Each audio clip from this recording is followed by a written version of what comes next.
Last week on the show, we talked way too much about the coronavirus, so tonight we're not going to talk about it at all. Join us in an alternate reality where everything's great and nothing is wrong on this episode, starting now. This is Don't Panic, episode number 270, recorded March 30th, 2020. Press pause on panic. Hello, everybody, and welcome to this episode of Don't Panic, the technology podcast on gadgets, the internet, and you. I am Sean Jennings, joined by two guys who are just being regular. It's Colby Rabideau and Dan Miller. Gentlemen, good evening. Hello, Sean. We're just regular guys. Just a couple of guys. Just being guys. Sports. What do you guys think would be, let's say the three of us wanted to open a small business. And by small business, I mean a business with a storefront. Let me be specific. So some sort of retail adjacent establishment. What would be the worst idea for us to open? The three of us. I immediately go maybe like a sushi restaurant. Yeah, that would be bad. Or like a store that sells ballet shoes and ballet accessories. Yep, that would definitely be outside our wheelhouse. We could call our sushi restaurant Ugly Sushi, and it would be ugly because we're not very good at making sushi. It's just like sloppy sushi. It just like shit's everywhere, but like that's the gimmick. That's what really funny. You call that's a bad marketing, Colby. You call those poke balls. All right. Deconstructed sushi. It's not intentional. We just suck. I like that. I mean, go ahead, Colby. Oh, I was gonna say I think poke bowls are kind of a racket because it's not as good as sushi. Like when you're eating sushi, every bite is the same and it's great. Like every bite is perfectly proportioned. Mm-hmm. And then poke bowls, it's just like a jumble of stuff. Yeah. It's a mess. Oh, I miss poke bowls. Anyways, I think that, the first thing I go to is what would I be uniquely bad at? And it would be a sports bar because I would have no clue what to put on. But I feel like you two, there exist sports bars that you two would be good at running. I kind of feel like, though, you can get away with a sports bar because, A, can you pour beer? And B, just put, like, some sort of team flag up on the wall. Like, I don't think you're, like, do the bartenders get quizzed on, like, who was the starting linebacker for the 1985 New York Giants? I don't think you have to know much to be a... Well, no, but I don't think the patrons are the sole arbiters of what gets put on the TV. Isn't there a certain amount of taste that one needs to have sports-wise? Oh, so are you suggesting like we open like a sports DJ of sorts? Yeah, like the time we were at the brewery, Colby, and they had the water skiing championships on or something. And remember how interesting that was? Lord Hobo, that was I amazing. would never have thought to do that. That was a really incredible experience, wasn't it? Whew. See, now this sounds like a startup idea where it's an app that everyone can download and people can vote on what goes on what TV screen in your local food establishment. Like a jukebox, but for TV. But bingo. Call it jukebox.tv. That's the website right there. Bing, bang, boom. It sells itself. Oh, that's now, awesome. When I was visiting Sweden for work, I learned that in Sweden, there is a chain, like an Applebee's-esque chain restaurant that is, the theme of the restaurant is a Boston sports bar. So what if we did that, but the opposite? Like we picked some random, like Swedish hockey team from another, right, a Swedish hockey team or something no one would ever possibly be able to call us out on. Something very few people would ever be able to call us out on. Jai-lai. What's that? Is I Jai-lai only know that that from Mad Men. Oh my God, Jai-lai! Jai-lai came in like the 60s and the 70s. It was mostly a sort of Central American sport that made its way mostly into like Miami and Florida. But it's that sport where it's got the big hook. It's easier if you Google a picture, but it's got like a big hook sort of thing, and you put the ball in it, and you whip the ball at 100 miles per hour at people. How do you spell it? It's Jai A-L-A-I. Jai-lai. One of the first autocompletes is jai-lai deaths. Yes. It's considered the fastest game in the world because of how fast the balls get slung out of the thing. Whoa. And you literally just, I think they did it in one of the Jackass movies where they brought in like a professional jai-lai player to just whip these balls at their, presumably their crotch. Oh, that's on brand for the Jackass movies. It's also a big gambling sport as well. I don't know if it is as much anymore, but it was. No, I've already stumbled across that, and I haven't done very much. Ooh, here's a cool video. Wow, like they really fling that thing. It looks like they're throwing a very floppy banana around. Yep. The record speed of a jai-lai ball was 204 miles per hour. Damn.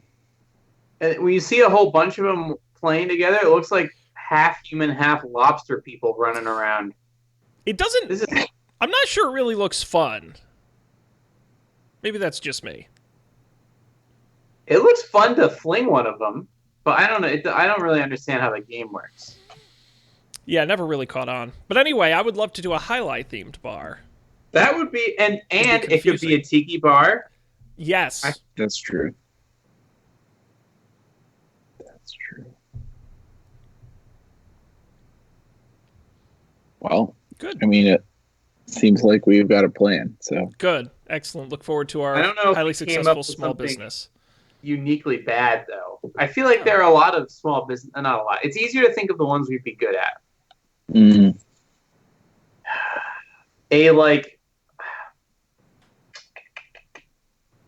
What is something that we don't enjoy at all? Like maybe it's one thing to not, but maybe we'd accidentally be amazing if we try to do something that we don't know anything about right now. Maybe like that's not guaranteed that we'll be bad at it. I once drove by a store that exclusively sold Boy Scout related merchandise. I've been to many of those stores. Okay. Because I was a Boy Scout. Did not know they existed, and I would never want to work in one of those. Because it's so specific to something I have no interest in. What if we could start a barber shop? That sounds like a challenge. I suspect I'd be pretty bad at that, but I don't know for sure. To be fair, or like a nail salon or something. There we go. Salon. The problem is 2/3 of us have really great hair, so that might be a little too obvious. But I do like the nail salon. Do you think people would come to us if we did like massages, ladies? Let us know. Comment Depends if you're how watching. good we are at massaging. Send us an email, don'tpanic@gmail.com, or tweet at JazzDam. Don't do it. Yep, at Colby Rabidou on Twitter. Hit us up. Slide in those DMs. Gross. Now, for no apparent reason, right? Like we're all being really lazy. We're spending a lot of time at home for no obvious reason. Has anyone come up with any new homebody activities since the last time we spoke? Well, fortunately, I'm not spending that much time at home for also unrelated reasons. But right. I did recently. You'll appreciate this. I recently got into video games. Wow. Yes, I finally have a console in my house. Yeah, Colby's just blown away. Which console did you get, and what games are you playing? So, you know me, not super familiar with video games. So I talked to my brother, who's great. He let me down the path. He actually had an extra one at home. It's called a PlayStation 2. And it's this big black box. And I'm very excited, and I've been I was just playing Madden 01. Wow. Which maybe it was the first one. I don't know why they called it that. And yeah, it's great. The graphics are fine. I wouldn't say amazing, but yeah, I got a big stack of games. Call of Duty. Just Call of Duty. The Call of Duty. Yes. I'm looking at some footage of NFL 2001 gameplay. Madden NFL. Yep. I got NBA 2001 as well. Haven't tried that one yet. I've got Scarface, the video game. The classic video Classic. game. Max Payne, a game that I had played before and was never able to beat. Because I'm not That's I good. remember that one So, from when I was like a child. yes, joking aside, PlayStation 2 is probably the only game console I've spent any amount of time playing just because we had one in the house when I was younger. And I was never any good at it. And my brother, I was joking with my brother, my nostalgic about it, and he's like, "Oh, I still have it. You want it?" I'm like, "Yeah." So I've been screwing around with it. That's awesome. So if anyone knows of any good PlayStation 2 games, hit me up. Good PlayStation 2 games. Yeah, I'll have to think about it. Yeah, I'm sure there are a bunch, but mind you, I don't like anything with a lot of story. Okay. So Nor do I imagine you like anything. I don't know. Do you like Call of Duty? Do you like that, just like running around and shooting I things? like it. I'm not good at it. Is the problem. Okay. So do you enjoy it even though you're bad at it though? You know what game I do have I like? Burnout 3. Burnout's a great game. Yeah, I do like racing games. I gotta find if they ever did like a Need for Speed or anything like that for I'm PS2. sure they did. Because I can get with that. Or I have to get, as a kid, we had a Dance Dance Revolution pad that you could buy for your own home. I gotta see if they still make those for PlayStation 2. I'm sure you can find like a knockoff thing on eBay or something. I did have to buy a PlayStation 2 memory card on Amazon because I didn't have mine from when I was a kid. And it shipped. Yeah. Wow. Yep. It'll be here later this week. I'm curious what the shipping algorithm is now because like I've gotten some random things that I ordered and also not gotten some. That's crazy. Something must be going on with our shipping infrastructure. Yeah. Very weird. Is there any pattern to the things you've gotten? List off some things you've gotten. I mean, I got like some shampoo. Okay. I guess That's pretty seems regular. And then I can't remember the thing I haven't gotten yet. Oh, I ordered an air purifier because my allergy. That doesn't seem, no chance. Yeah. Yeah. But I guess that one makes sense. There was something I ordered like a book or something though, and that came in that's the fastest thing I've gotten. Which is weird. People you think people would be reading more books. Well, I don't know. Anyways, is there tech news? No. Oh, okay. Before we get to tech Straight news, to fix, then? before we get to tech news, I have a fun game. Oh! Do you guys like games? Yeah. That sounds very suspicious when I phrase it that way. Our good friends over at the Sporkle Corporation have provided us with this quiz. Can you name the missing words from each of these computer-related acronyms? So I'm going to give you an acronym with a blank in it. So, for example, KFC, I would say Kentucky blank chicken, and you would have to say fried. Make sense? Okay. Yeah. There are 26 of these going from letter A to letter Z. Not that really, it's just the first letter, or the missing word of each goes from A to Z. Not that really matters. And you'll have 3 minutes to get all 26 of them. You think you can do it? Oh, we're doing this as a team? The first person who knows the answer to shout it out. All right. Unless you guys would rather alternate. No. Let's do it as a team. Okay. I have a feeling my early prediction is I think you can easily get like 20 of these. 20 of 26. There's only a couple of these that are truly hard. But you guys should know them. So, are you ready? Yeah. All right, here we go. 3 minutes on the clock. And the first acronym, ALU, blank logic unit. Arithmetic logic unit. Okay, you got to spell that for me because I got to type it in a sport. ARITHMETIC. Hey, you got it. BIOS, blank input-output system. Basic input-output system? Correct. They got dance here. PCI, peripheral blank interconnect. I don't know. Control? Not control. I also tried controller. It's not controller. I don't know. Communication? Okay, good guess.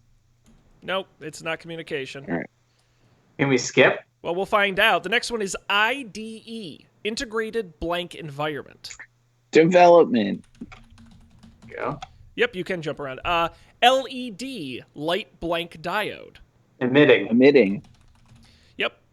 FPS, blank per second. Frames. Frames. Yep. PGA, Pin Blank Array. Pin? Pin Blank Array, PGA. Gate? Nope. We'll skip and come back. I don't know. HCI, Blank Computer Interaction. Human. Human. You got it. DVI, Digital Video Blank. Interface. Interface. If I could spell face right. Yep. JPEG, Blank Photographic Experts Group. Come on, Colby. I don't know this one. Starts with J. All right. We'll continue on. SDK, Software Development Blank. Kit. Kit. Yep. DLL, Dynamic Blank Library. Linking. Yep. OEM, Original Equipment Blank. Manufacturer. VPN, Virtual Private Blank. Network. SEO, Search Engine Blank. Optimization. API, Application Blank Interface. Programming. Yep. SQL, Structured Blank Language. Query. RGB, Blank Green Blue. Red. CSS, Cascading Style Blank. Sheets. RTF, Rich Blank Format. Text. GUID, Globally Blank Identifier. Unique. SVG, Scalable Blank Graphics. Vector. Vector. AWS, Amazon Blank Services. Web. That's correct. Time ran out. I blame myself on not typing fast enough. You got 20 of 26, but let me read you. There were 3 we didn't get to. So That's exactly what you predicted. But I'll give you credit for the 3 we ran out of time on if you can get them right here. Ajax, Asynchronous, JavaScript, and blank.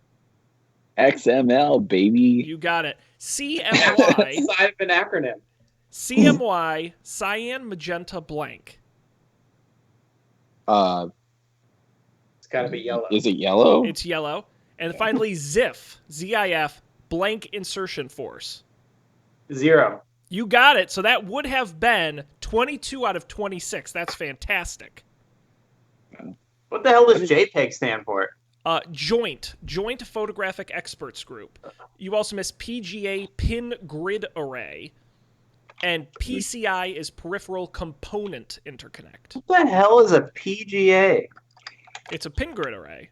It's like a PGA connector. Well, what's frustrating is that there is a far more commonly said thing that is an FPGA, which is a Field Programmable Gate Array. Hey, the average score on this quiz is 43%, so you guys you absolutely knocked it out of the park. Great job. Go us. I think we all learned something here today. PGA. Oh. Not just for golfers. Okay, that was my big gimmick. That was fun. That was fun. Now, do we want to go to tech news or do we want to go to my other gimmick? Let's do tech news and then let's do your other gimmick because Okay. I think the tech news is going to go fast. Yeah, there's not a lot here. You want to just go through them? Let's do it. All right. I kind of am actually a little excited about this first one. Microsoft made an announcement today regarding the future of their Office 365 system, which has been historically their subscription to Office and the like. They're changing the name. They're updating it to Microsoft 365. And what you're going to get from that, $6.99 per month for personal, or one person, $9.99 a month for a family up to 6 people. What you're really getting is access to the full Office suite, including the apps and online and all that. Also, 2 new features, Microsoft Family Safety app. It's designed to allow families to share their location and manage screen time across multiple devices. It can generate notifications when a family member leaves home, work, school, and enables location sharing. It has a built-in driving report feature. It also can manage screen time across traditional Windows PCs, Android devices, and even Xbox consoles in a single place. It also introduced Microsoft Teams for personal use. It's designed to let friends and family connect in a group chat or through video calls and share to-do lists, photos, and other content all in one location, pivoting away from Skype and into Teams. Again, and that'll all come in addition to all of the Office features you already got through the subscription. So I have a question. Sure. Not about this, but in general. Is the Microsoft Office 365, now called Microsoft 365, if you have it, what do you get? Do you get like Adobe style, like you get a Photoshop app that you install that's linked to your account that's only valid while your subscription is active, or can you only use the like web-based Microsoft Word and stuff? So the current 365 subscription, which will essentially this part will continue, is you basically get access to the Microsoft Office apps, Word, Excel, PowerPoint, Outlook, as well as OneDrive storage and Skype Premium, I think.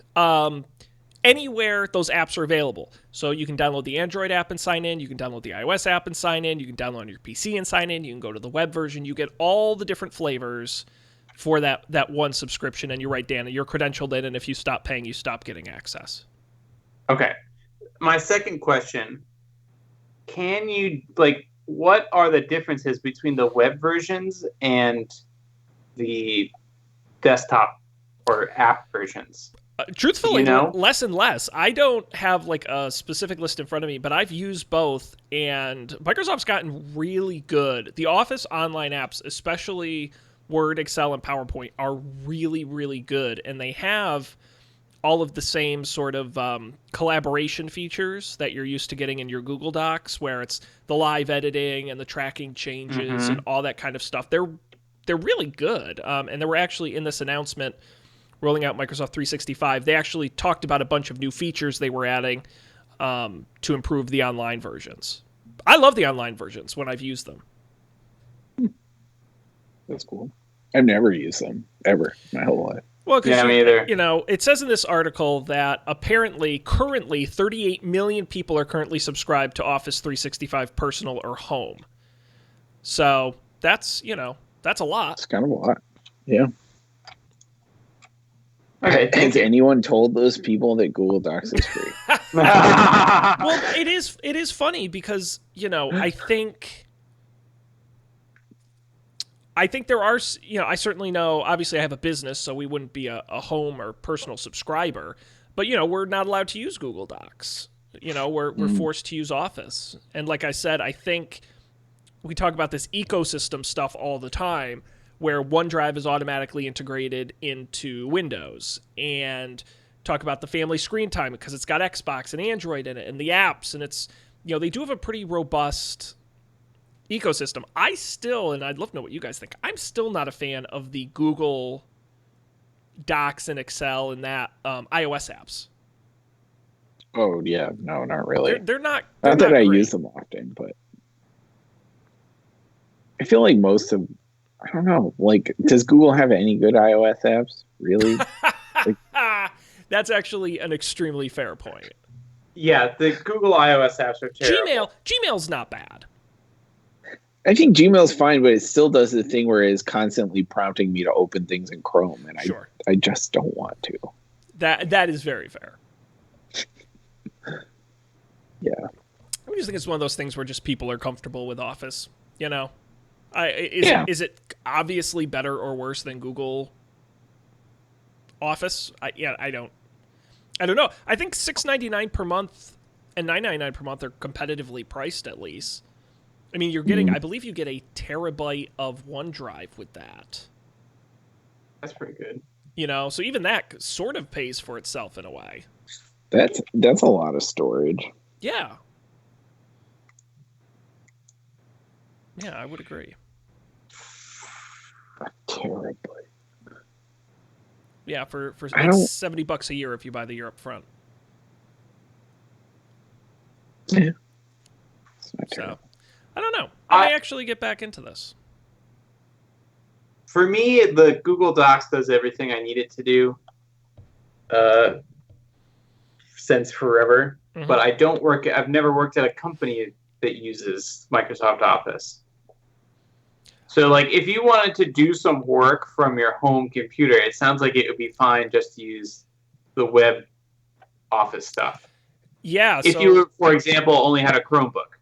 Yeah, my company has, as a lot do, Microsoft 365 for all of their employees. So I use OneDrive every day. It's how I back up my work files. We're now becoming a Microsoft Teams company, which, by the way, Teams is friggin' awesome. And I'm a huge fan. It's been great. And so, yeah, Wow. it's all automatically synced up to my company account, and it's SharePoint and all this stuff. It's all integrated, which is really nice. So I think that's what's going to lead people into it more so than just the fact that Office is like so much better than everything else. I just think it's, again, we've talked about it over and over. It's the ecosystem thing.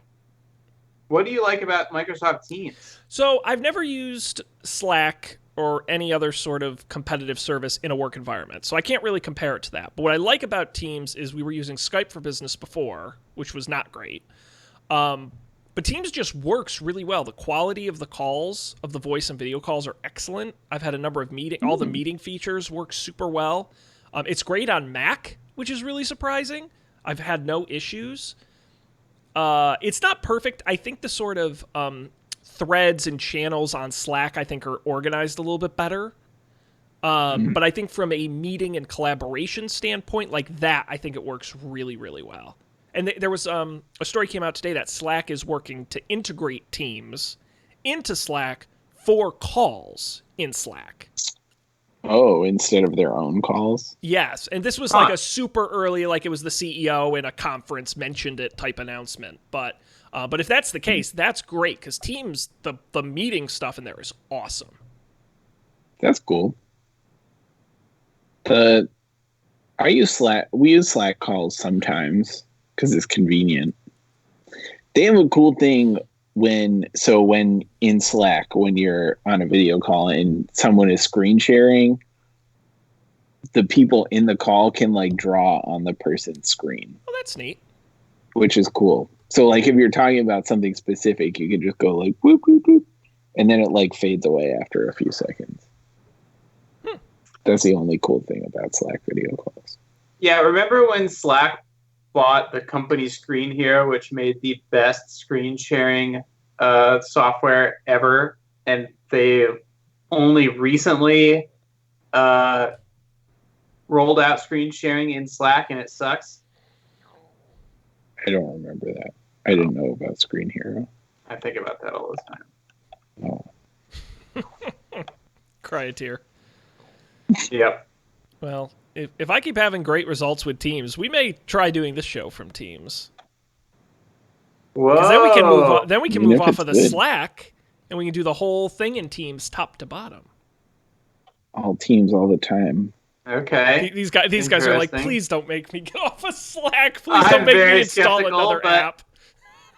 I would be willing to switch to Discord because I'm suddenly a part of like 6 Discords. Look at you bragging, Mr. Cool Guy. I'm not bragging. It's just what my life is now. Yeah. Well, good. Well, that's that story. Quickly on Cool. these other stories, Google Podcasts finally launching for iOS. Will this suck as much as all the other Google iOS apps? You'll have to download it and find out.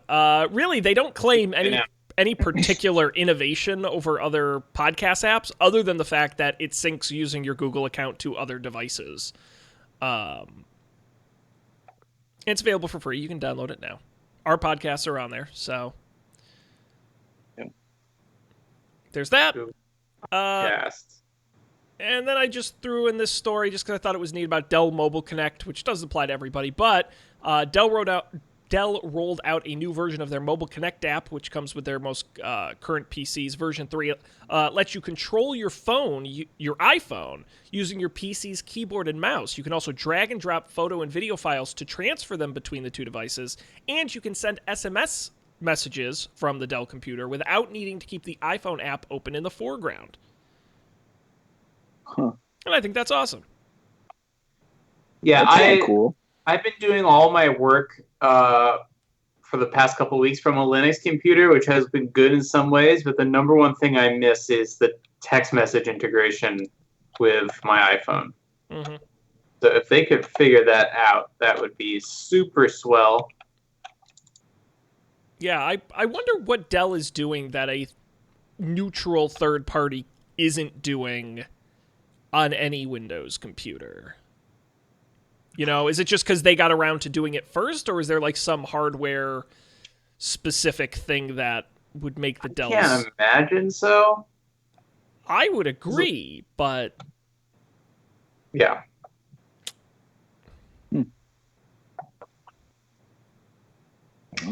All right. No one else has thought to.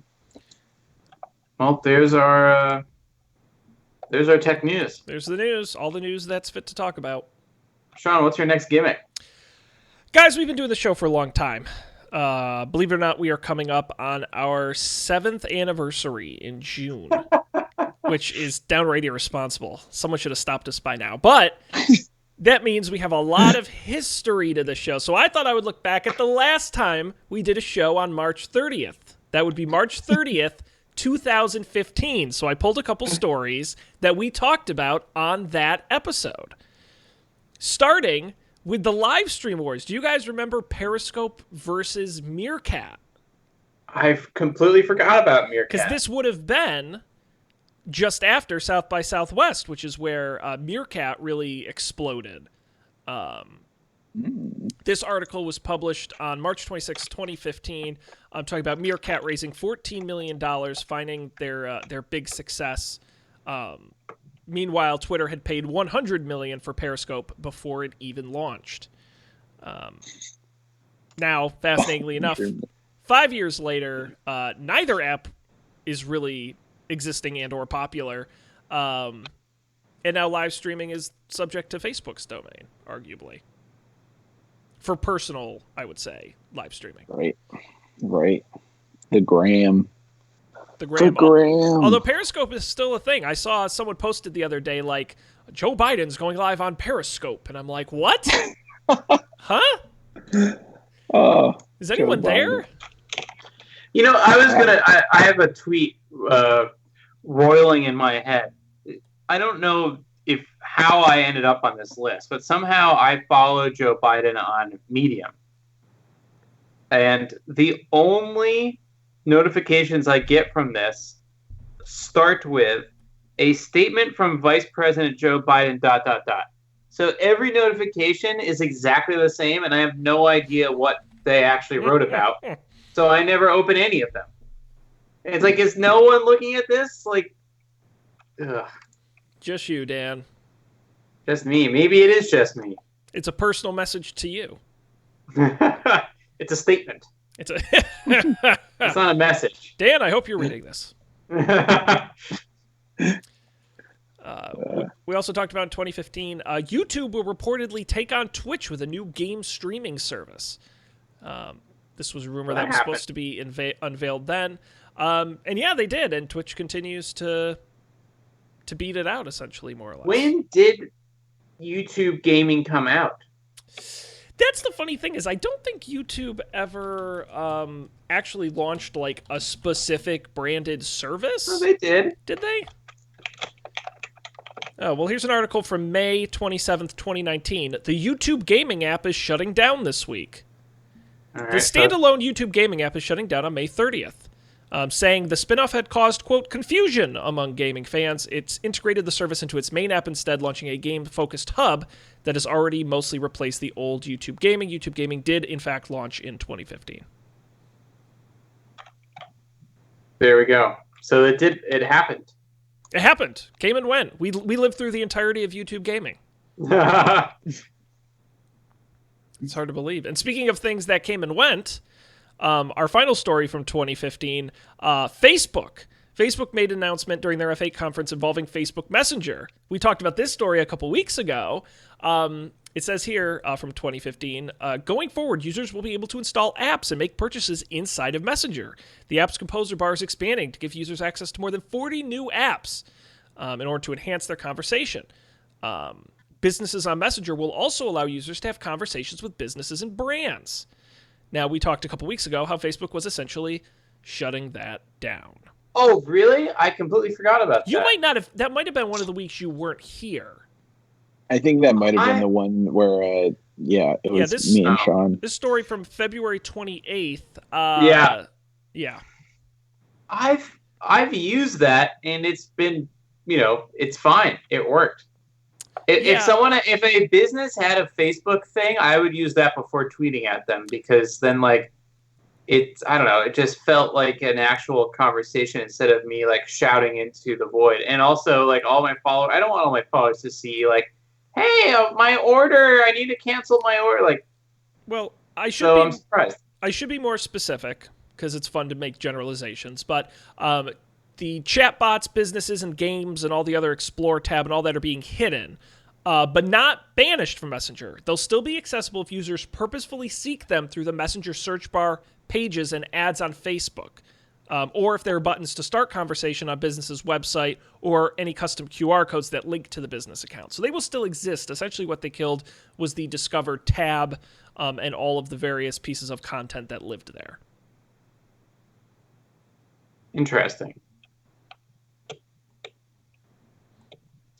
Yep. So basically, in conclusion, the show doesn't matter, and all is cyclical, and everything we talked about today will not exist 5 years from now. So, good news. We're staying positive tonight.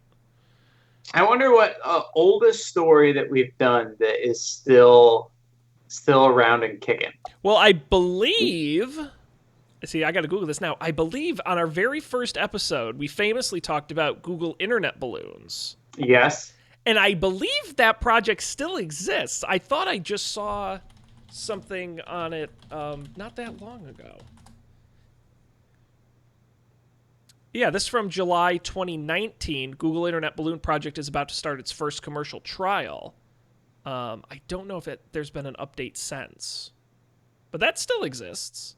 Wow. So that would be it Of then. all the things to still exist. We talked about iOS 7 on that very first episode. So that tells you how long ago that was. Wow. By the way, speaking of old, before I forget, Colby, Grandma Flo asked how you were doing today. I'm doing all right. And Thanks, she called you out specifically. And how is Colby doing? And I said, he's doing great. He's doing great. He's living life. Living the dream. That's excellent. I said, I'll let him know you said that. Oh, please do. Please do. Yeah. I hope she's doing well, too. She's hanging in there. I just sent her a box of arts and crafts to keep her busy. Nice. What'd you put in the box? She does the adult coloring books. That's her big thing. She has the colored pencils. She does the adult coloring books. So I got her some felt tip markers to mix it up so she's not always doing the pencils. I got her 2 paint by numbers kits, which she's never done before, and a jigsaw puzzle, in addition to a bunch of magazines I've got to my house and then read and am now sending to her. Nice. Did I tell you I've gotten into cooking magazines? Print cooking magazines? No, you haven't. No. That's cool. What's your favorite cooking magazine? I know you guys don't kind of work in traditional offices, but in a traditional office, there's this phenomenon that happens, which is called other people's kids fundraising for their schools. And it's not a pleasant phenomenon because it mostly just sucks money out of your pockets. And I'm a sucker for, my kid's selling cookie dough to raise money for the... I get sucked. So anyway, of course, there's always the inevitable kid who sells magazine subscriptions. Okay.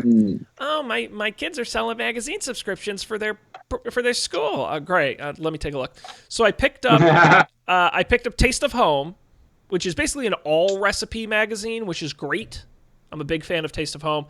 I picked up Food Network magazine, which is pretty good. I would say it's like 70% recipes, but the other 30% is not bad. And then I also picked up Bon Appetit, which is not enough. I really do just want recipes. Like, the stories are fine, but I have no attention span to read actual, like, longly written print stories. So there are a few recipes. And also all the recipes are like, no offense, I'm not like an adventurous cook. And it's always like soba noodles with tofu curry. And it's like, no, I'm not going to cook this. It's like what's the hot new trend? Something you've never heard of and can't buy anywhere near where you live. So have you found anything interesting or that you were surprised that you liked? To be honest with you, the recipes are stacking up, and I got to start making them. But I did make an apple bread recipe that came out terribly. So, but I'm assuming that was my screw up. It was inedible. It was absolutely inedible. Gross. Not necessarily. And for the record, that never happens with me. I usually when I bake something and it doesn't come out, it just doesn't taste great. I never make inedible things. It's very rare for me. This was horrific. And the funny thing is, Taste of Home, compared to the other magazines, Taste of Home is all user-submitted. I think it's like mostly user-submitted recipes. Which I assume they vet. Yeah. But what do I know? I don't know. Yeah. I know, it scares me. One thing I will say, Bon Appetit has an excellent YouTube channel. Yes, their videos their are YouTube awesome. channel is super good. Yeah. Yes. Yeah, don't get the magazine, just watch the videos. I guess that's true of everything in life. I don't know. I like getting print magazines, and then I can send them to Grandma Flo, and she can read them. I can't send her a YouTube video, unfortunately. Do you guys get any print magazines, or is that just me? Zero. Zilch. But I thought about getting a print version of the Ski magazine. Ooh. Because it seems pretty highly produced. Glossy. But I haven't yet. I can also just get it on the iPad. Yeah, the subscriptions really, it was like $9 or $10 for a year of Taste of Home. And I'm like that's cheaper than one cookbook. Yeah. Right. Is it really that inexpensive for them? I legitimately think I got all 3 subscriptions for under $50 for a year each, which I consider pretty reasonable. Maybe that was just a deal through the fundraiser. I don't know what the cover price is, but I said, why not?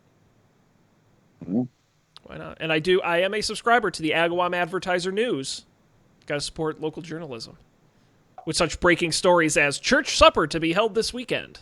Don't laugh. That is an actual headline. Now, what is this magazine called? This is the Agawam Advertiser News. So, is it I'm trying to wrap my head around this. Is it a magazine for advertisers in Agawam, or is it advertising it has nothing people? I think it's one of those like the Times-Picayune type thing where it's just like a weird old newspaper name. It has nothing to do with It's a newspaper. It's just a regular newspaper. And it's not one of those newspapers that's mostly filled with ads. No, it's not like a free paper like I pay for. Right. I mean, it has plenty of ads, but that's true of most newspapers. No, it's just a regular newspaper, but it's the Advertiser News. That's really funny. We had, in where I grew up in Rhode Island, there was a regional thing that was, as far as I remember, it was just ads. It was like a newspaper of just ads, but it was called The Bargain Buyer. Oh, yeah. Classic. Yeah, there are still classified ads in the paper, by the way. There's still people who sell things via classified ads. I don't know what response rate they get, but... It's crazy. Go figure. Alrighty. Well, that's excellent. We can move on to picks. We've got a few things in here, some fun stuff, and we'll start at the top of the list. Let's start at the bottom. Colby, what do you got this week? Me. Did you guys know that Spotify has a dedicated radio app thing? I did not know that. Go on. I'm pretty sure they don't talk about it at all. But it's called Stations. Spotify Stations. It's been a thing for ages, like since I worked there. At least 6 months. And it's like, I don't know. I don't like to listen to radio, like internet generated radio that often. But when I do, this is nice. And the thing that I like is you can get very specific about what you want your radio station to be. So like you can say, I want my radio station to be only songs from these two artists with no recommendations. And that's what you get. That's very cool.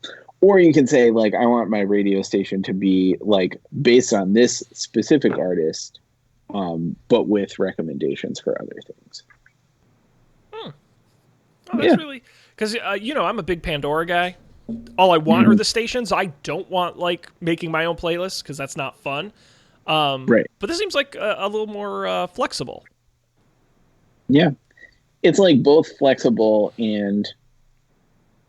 Well, yeah, I guess it's flexible. I don't know. Yeah. It's kind of cool. No, that's pretty awesome. It's Spotify Stations. Yeah. I use it sometimes. A glowing endorsement. It is a separate app, so check it out on iOS and Android. I'll definitely give it that a shot. That's awesome. Very cool. Dan, what are you reading? So, I probably started this book in January. I started reading this book called The Three-Body Problem, which is a very, relatively famous Chinese science fiction book translated to English. And it took me months to get through the first book. I just kind of slogged through it. And then I was on vacation and I finished it because I was like, all right, I'm going to finish this book. And then I bought the second book just because I don't know, I'm a completionist. And the first book was good. I enjoyed the first book, but I wasn't sold on it. The second book, I was like completely riveted by. I think the second book is the best of the three. Not to dissuade you if you haven't read the third one yet or anything, but how to say things without giving Colby spoilers. It's one of those books where it's like, oh, what happens if aliens to like civilization, to human civilization, but it goes in interesting directions. It is a lot of like digging into, this is how these engines would work and explaining that stuff. So if that's really bores you, maybe stay away. But not nearly as much as some other books. Colby, what's the book I'm thinking of where it's just 80% this guy explaining math and 20% a story? Seven Youths? No, but the same author maybe?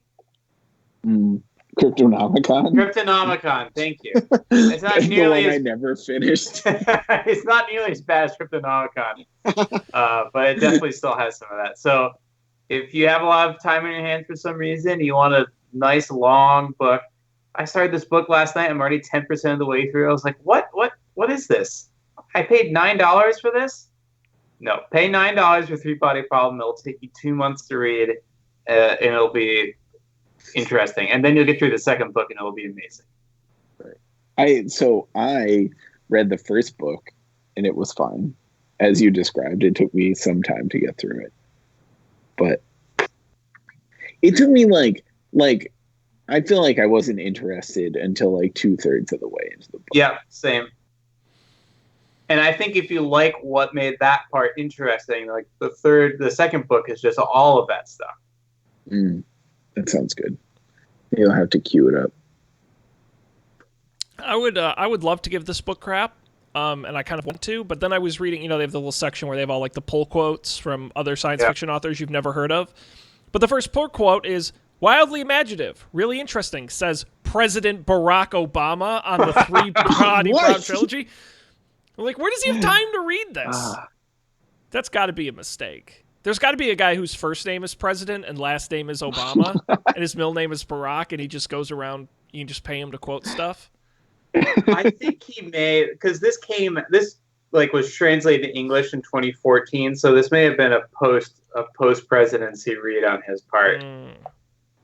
Interesting. He does have a lot of time to kill. All right. Well, there you go. Hey, look, if Barack Obama finds it wildly imaginative and really interesting, maybe that's good enough for me. I don't know. The Three-Body Problem. Obama said that on January 17th, 2017. Recent read. Very nice. Cool. Check it out. We'll have the links, the link to that on the website, so you can check it out there. Good pick. Wait, here's an even better Obama quote. Wildly imaginative, really interesting. It wasn't so much sort of character stories as it was this sweeping story about the fate of the universe. The scope of it was immense. So that was fun to read. partly because my day-to-day problems with Congress seem fairly petty, not something to worry about. Okay. I'll take his word for it. All right.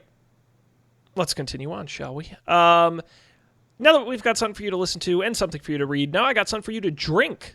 Are you energy drink guys? No. Mm-mm. I am shocked that you're picking this, Sean. I'm so interested. So, as am I. So I've never, ever been an energy drink guy. I never had them. Never had any interest in any energy products. Because my brain is sensitive, and when you put chemicals in it, it doesn't work right. So I've never been into it. But I started working in a business where everybody is energy drink people. And then I felt socially conscious and was like, oh, well, if they're all doing it, this is why I can't hang out with like people who do drugs, because then this is why I'm friends with you losers, because I'm a sucker for peer pressure. But energy drinks are gross, and anyone who says otherwise is lying. They don't taste good. They taste bad. However, I saw that weird Super Bowl commercial, commercials do work, for Coke Energy from Coca-Cola. And I said, I like the taste of Coke, and I'm interested in energy drinks. This seems like a great match for me. So I bought one, and I tried it, and it tastes kind of good. Now, it doesn't taste exactly like Coke. It tastes Coke adjacent, but not in a bad way. It just tastes like different Coke. But it doesn't really have a heavy energy taste. It doesn't really have a gross aftertaste. It's pretty good tasting. Now, question. Does it energize you? So I transitioned into doing like one a day, and I had to back off of that because it has 114 milligrams of caffeine, which everyone says, what's in a cup of coffee? There's a big range.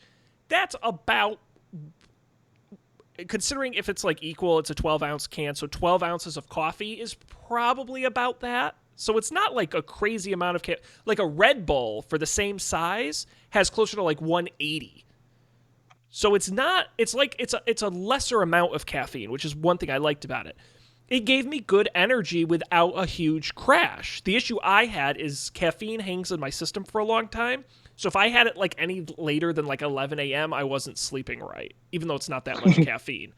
So if you can time it right, but if you want to try energy drinks, I think this is a great starter because it tastes pretty decently and it doesn't have an insane amount of caffeine.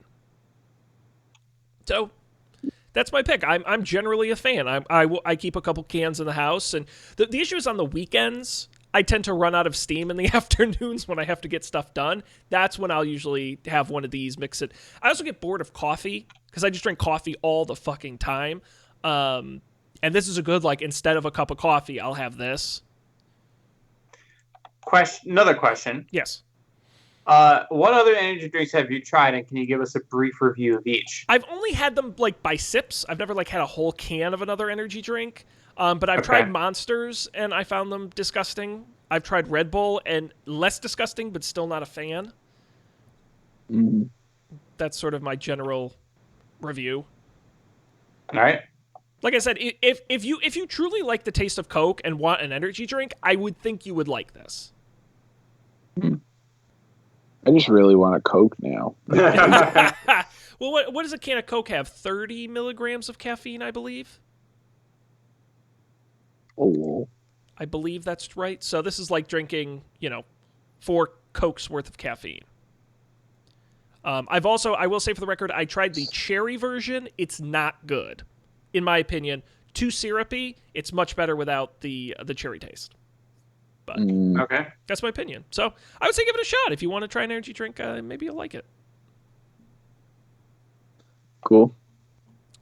So anyway, we put the Amazon link on the website, but of course on Amazon you can only buy it in a 24-pack. So if you really want to gamble. And when does it ship? April 29th? When does it? It says April 20th. So there you go. Free delivery. Check it out. That's Prime, baby. Have you guys ever... I've only ever had bad experiences purchasing carbonated beverages from Amazon. I've never purchased... Yeah. No, well, so for a while I would do like a Prime Pantry box, and you have to fill it to a certain amount. Mhm. And I would always fall short, so I'd like, just throw in like a 12-pack of Coke or something, or like sparkling water or something. And the issue is they shake the living shit out of these boxes in a way that is unimaginable to me. And so they come like all fucked up.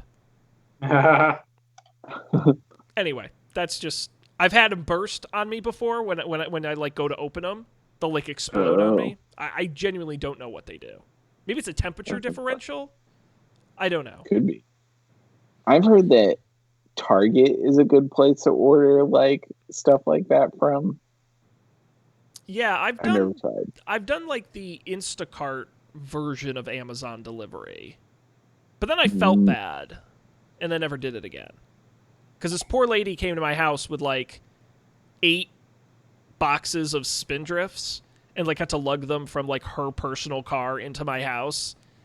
And I was like, yeah, have you ever done any of the like delivery, like Target or Walmart delivery services, grocery services that like that?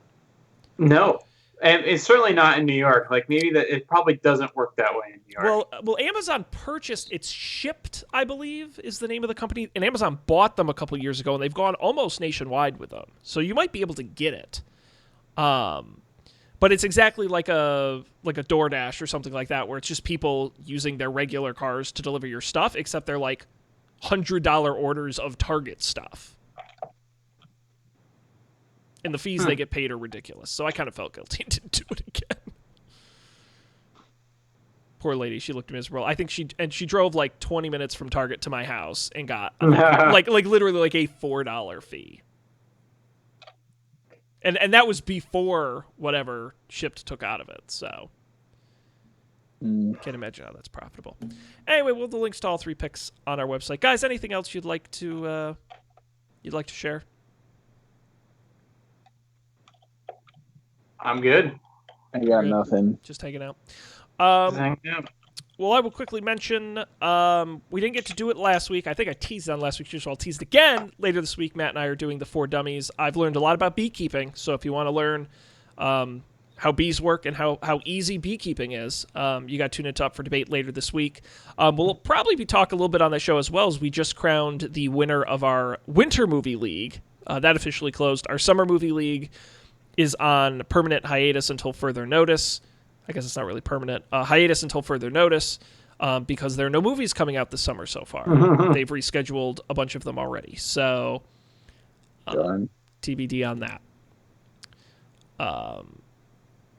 Yeah, this show, don'tpanic.io, is our website. You can go there and get all the episodes, the audio, the video. Of course, links to all the pics are there. You can also subscribe to us wherever you get podcasts. Google Podcasts is one of the places you can get us. You can also get us on Apple Podcasts, Spotify, Overcast, Stitcher, Pocket Casts. We're on all of them. The video version on YouTube as well. And, of course, you can follow us at Don't Panic Show on Twitter or email us don'tpanicshow@gmail.com. What a great, perfectly normal episode. We'll be back next week for more normal, reasonable discussion and tech news. On behalf of Colby and Dan, I'm Sean. Stay regular out there, folks. We'll see you next time. Bye-bye.